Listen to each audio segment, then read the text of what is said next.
नमस्ते दोस्तों, स्वागत है आपका फिर से बाउंड क्लासेज में।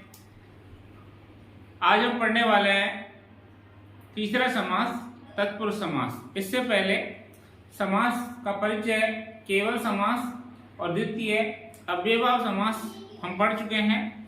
आज हम चर्चा करेंगे तत्पुरुष समास के बारे में।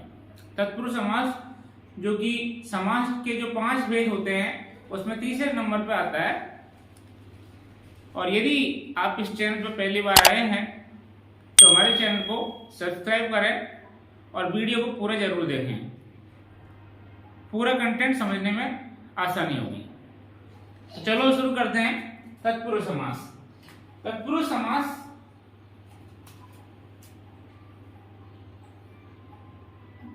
नाम से प्रसिद्ध है। तत्पुरुष, तत् मतलब उसका, पुरुष मतलब आदमी, मतलब उसका आदमी। इसका विग्रह होगा तस्य पुरुष। तो यहाँ पर तत्पुरुष का हम समास करेंगे तो इसका विग्रह होगा तस्य पुरुष, जिसमें षष्ठी व्यक्ति का लोप हो रहा है। तत्पुरुष समास की जो प्रधान बात है वो है उत्तर पदार्थ प्रधान समास। इसकी हमने जो समास परिचय पढ़ा तो उसमें आप पढ़ा है प्रायः उत्तर पदार्थ प्रधान समास तृतीय तत्समास।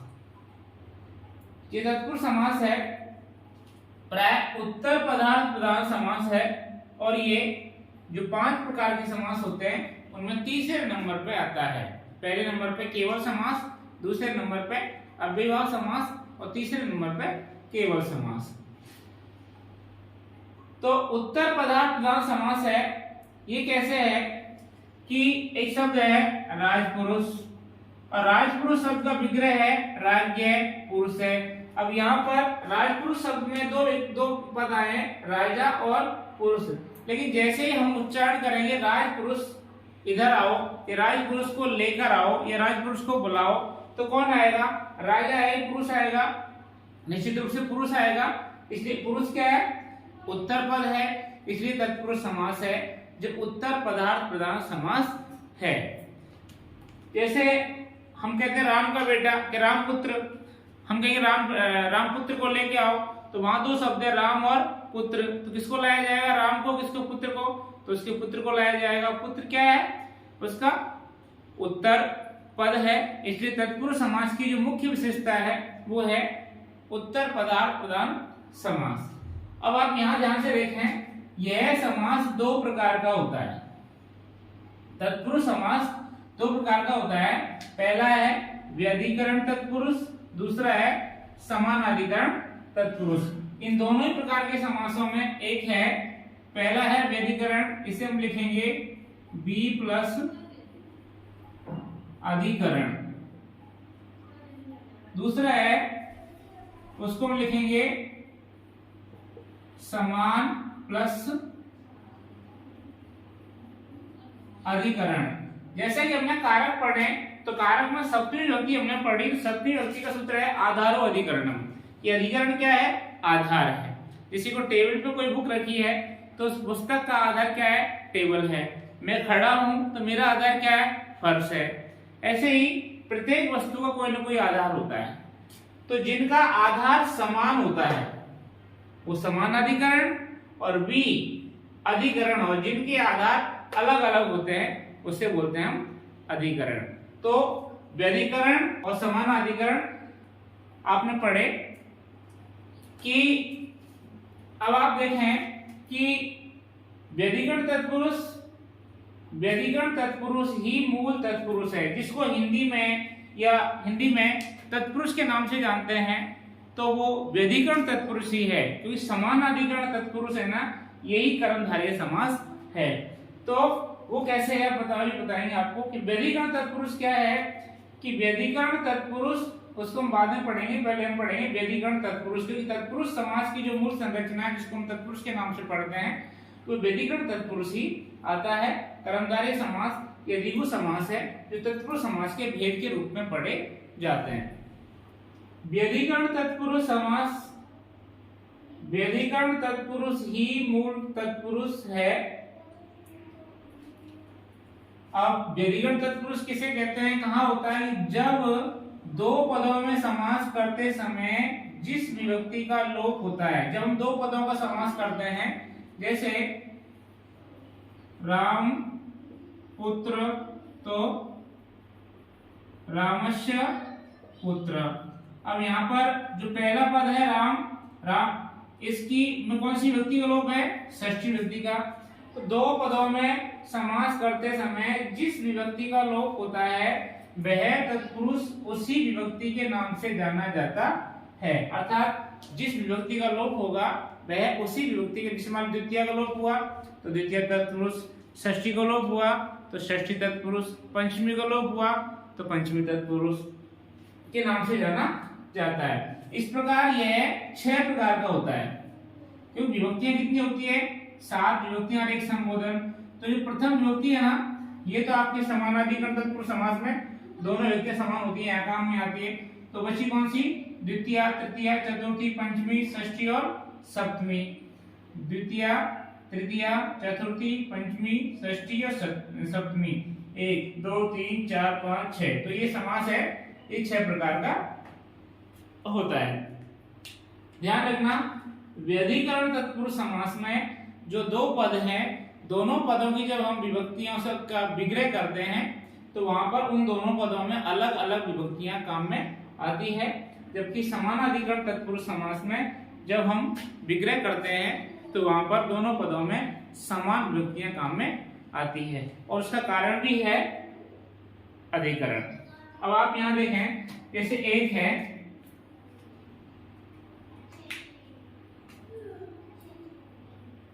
राज पुरुष और एक है कृष्ण सर्प। अब आप देखें, राजपुरुष और कृष्ण सर्प दोनों जो पद हैं, अब राजा अलग है और पुरुष अलग है। हो सकता है राजा राजमहलों में हो, पुरुष है जो सड़कों पे हो, घर में हो, दोनों एक जगह हो ये जरूरी नहीं है। दोनों का आधार अलग अलग होता है, इसलिए ये व्यधिकरण तत्पुरुष अर्थात व्यधिकरण तत्पुरुष है। और इसका हम विग्रह करेंगे तो ये होगा राज्य पुरुष है। अब यहाँ पर राज्य में कौन सी होती है? छठी। पुरुष में कौन सी है? पहली। तो प्रथम पद में कौन सी विभक्ति का लोप हुआ था? छठी। तो ये षष्ठी तत्पुरुष के नाम से जाना जाएगा। अब आप अधिकरण की बात कर रहे थे, कृष्ण सर्प है। अब आप बताओ, कृष्ण क्या है? सांप। क्या विशेष्य? कृष्ण क्या है? काला, उसकी विशेषता। अब मान लीजिए एक टेबल पे काला सांप बैठा है तो वह कृष्ण भी है, सर्प भी है। कृष्ण जो प्रथम पद है और सर्प जो द्वितीय पद है, दोनों पदों का आधार एक ही है। जैसे मान लीजिए ये टेबल है,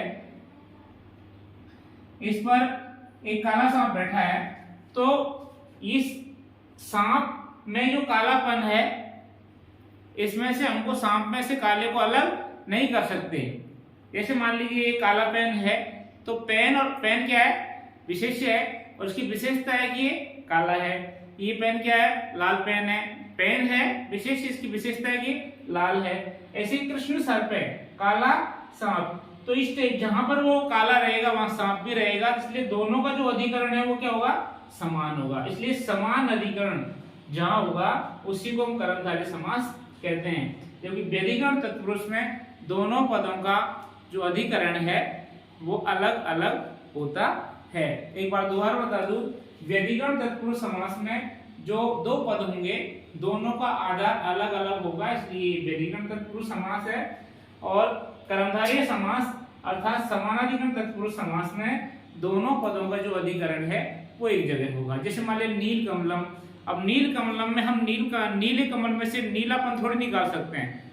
ऐसे काला घोड़ा, सफेद घोड़ा, ये जो चीज है सफेद चौक, ये विशेषण विशेष्य के समास होते हैं और ये कर्मधारय समास होते हैं। अब जैसे मान लीजिए आपका ये है राजपुरुष, ये क्या है? व्यधिकरण तत्पुरुष समास, षष्ठी तत्पुरुष समास है। कृष्ण सर्प है, इसमें कृष्ण क्या है? विशेषता है, विशेषण है, और सर्प क्या है? विशेष है। तो ये विशेषण विशेष्य का समास है, तो ये कर्मधारय समास है। अब यही कर्मधारय समास जब इसमें ये देखो द्विगु समास, कर्मधारय समास ही द्विगु समास बन जाता है कब? संख्या पूर्वक द्विगु। जब पहला पद संख्यावाची हो तो वह कर्मधारय समास न होकर के द्विगु समास में परिवर्तित हो जाता है। जैसे कृष्ण सर्प को हम पंच सर्प करें, अब यहाँ पर पंच सर्प में पंच क्या है, संख्यावाची है, तो यहाँ पर ये क्या हो गया, द्विगु समास हो गया। ऐसे हम त्रिसर्प करें, पंच कमलम करें, त्रिकमलम करें, त्रिपुस्तकानि करें, त्रीणी पुस्तकानि करें, तो वहां पर विशेषण जो विशेष्य है, विशेषण जो यदि संख्यावाची आ जाए, इसलिए बात संख्या पूर्व द्विगु, पहला पद यदि संख्यावाची आ जाए तो वह द्विगु समास होता है। एक बार आप दोबारा देख लें। सबसे पहले हमने पढ़ा तत्पुरुष समास। तत्पुरुष समास का व्यधिकरण तत्पुरुष समास, व्यधिकरण तत्पुरुष समास 6 प्रकार का होता है, द्वितीय, तृतीय। अब यहां देखो, द्वितीय तत्पुरुष समास का उदाहरण है कृष्णम श्रित। अब इसका समास है कृष्ण श्रित। अब कृष्ण श्रित का हमने विग्रह किया तो कृष्णम, कृष्ण में कौन सी व्यक्ति है, द्वितीय, तो यहाँ पर समास करने पर द्वितीय व्यक्ति का यहाँ लोप हो गया, इसलिए ये द्वितीय तत्पुरुष समास कहलाता है। दोबारा है तृतीय तत्पुरुष समास हरिणा त्राते, हरि त्राते। अब यहाँ पर हरि त्रात में कौन सी व्यक्ति थी, तृतीय, तो यहाँ हरिणा में तृतीय व्यक्ति है, उसका यहाँ पे लोप हो गया, तो प्रथम पद की जिस व्यक्ति का लोप होता है वह समास उसी व्यक्ति के नाम से जाना जाता है। चतुर्थी युपाय दारू। अब यहाँ पर यज्ञ के युग के लिए लकड़ी, तो यहाँ पर युग में कौन सी व्यक्ति थी, चतुर्थी, जो यहाँ पर विग्रह में आपको नजर आ गई, तो यहाँ पर चतुर्थी तत्पुरुष। पंचमी तत्पुरुष चोरात भयम, चोर भयम। अब यहाँ चोर भयम में चोर शब्द है, इसमें कौन सी व्यक्ति थी, पंचमी, तो यहाँ पर पंचमी तत्पुरुष। षष्ठी तत्पुरुष राज्य, राज्य पुरुष हम आप पढ़ रहे हैं। सप्तमी तत्पुरुष अक्षेषु सौंडय, अक्ष सौंडय। अब हम पढ़ रहे थे व्यधिकरण, जो कितने प्रकार का, 6 प्रकार का। फिर होता है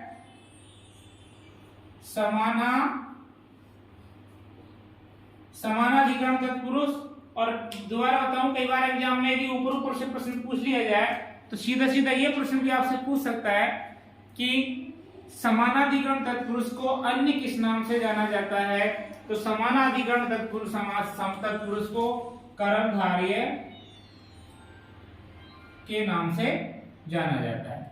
यही कर्मधारय समास जब संख्या, इसका प्रथम पद यदि संख्यावाची हो जाए तो यही द्विगु समास में परिवर्तित हो जाता है। तो ये तत्पुरुष के भेद हैं, और इसी के कारण हम जब हिंदी में समास पढ़ते हैं तो वहां पर आपको कर्मधारय समास अलग पढ़ाया जाता है और द्विगु समास अलग पढ़ाया जाता है, और समास के 6 भेद पढ़ाए जाते हैं। लेकिन जब संस्कृत में समास पढ़ते हैं तो वहां पर समास के भेद हमको 5 पढ़ाए जाते हैं। पहला भेद केवल समास, दूसरा अव्ययभाव समास, तीसरा तत्पुरुष समास, बहुव्रीहि समास और द्वंद्व समास। ये आपके समास के अब उदाहरणों पर चर्चा कर लेते हैं कि द्वितीय तत्पुरुष समास कृष्णम श्रित समास है, कृष्ण श्रित। ऐसे ही ग्रामम गत, ग्राम गत, वनम गत, वनम गत। हरि त्रात का विग्रह हरिणा त्रात। युपाय दारू, युग दारू का विग्रह युपाय दारू। चोर भयम का चोरात भयम। राजपुरुष का राज्य पुरुष है। अक्षय सौंडे का अक्षेषु सौंडे। इसको मैं आपको यहां लिखा देता हूं। सप्तमी का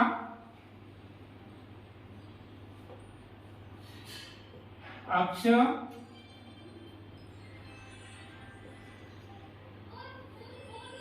अक्षय सौंडे का अक्षेषु सौंडे। अब यहां पर अक्षेषु में कौन सी व्यक्ति है, सप्तमी व्यक्ति है, तो यहां पर ये एग्जाम में प्रश्न आपसे पूछे गया ये व्यधिकरण तत्पुरुष में व्यधिकरण तत्पुरुष कितने प्रकार का होता है? तो ये आपका 6 प्रकार का होता है। समानाधिकरण तत्पुरुष समास को किस नाम से जाना जाता है? तो वो तत्पुरुष कर्मधारय समास के नाम से जाना जाता है। अब तत्पुरुष समास के कुछ उदाहरणों पर चर्चा कर लेते हैं जो 12वीं क्लास की किताब में दे रखे हैं और आने वाली जो रीट भर्ती परीक्षा आदि परीक्षाओं में जो उदाहरण लिए जाते हैं लगभग इन्हीं किताबों से लिए जाते हैं जो 10वीं से लेकर 12वीं तक होते हैं। तो 12वीं क्लास के जो उदाहरण हैं समास के किताब के वो हम आपको दे रहे हैं। तो जैसे कि हमने तत्पुरुष समास पढ़ा, व्यधिकरण तत्पुरुष समास 6 प्रकार का होता है विभक्तियों के हिसाब से। जिस विभक्ति का लोप होता है वह समास उसी विभक्ति के नाम से जाना जाता है। तो पहला है द्वितीय तत्पुरुष समास, कृष्णम श्रित, कृष्ण श्रित। अब आप देखें कृष्ण में कौन सी होती है? द्वितीय, और श्रित में पहली। ध्यान रखना जब अधिकरण समान नहीं है तो विभक्तियां भी समान नहीं होंगी, ये बार बार आपको बता रहा हूं। व्यधिकरण तत्पुरुष समास में दोनों पदों में जब विग्रह करने पर अलग अलग विभक्तियां ही आपको मिलेंगी। दुखम अतीत, दुखातीत, नरकम पतित, नरक पतित, ग्रामम गत, ग्राम गत, स्वर्गम गत, स्वर्ग गत, सुखम प्राप्त, सुख प्राप्त। इन सभी में आप देखेंगे प्रथम पद में द्वितीय व्यक्ति है वो निकली है और समास करने पर उसका लोप हो गया था। तो व्यधिकरण तत्पुरुष समास में जिस विभक्ति का लोप होता है वह समास उसी विभक्ति के नाम से जाना जाता है।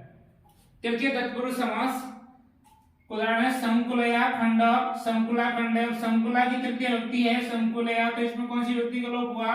तृतीया का। हरित्रात का हो गया हरिणात्रात।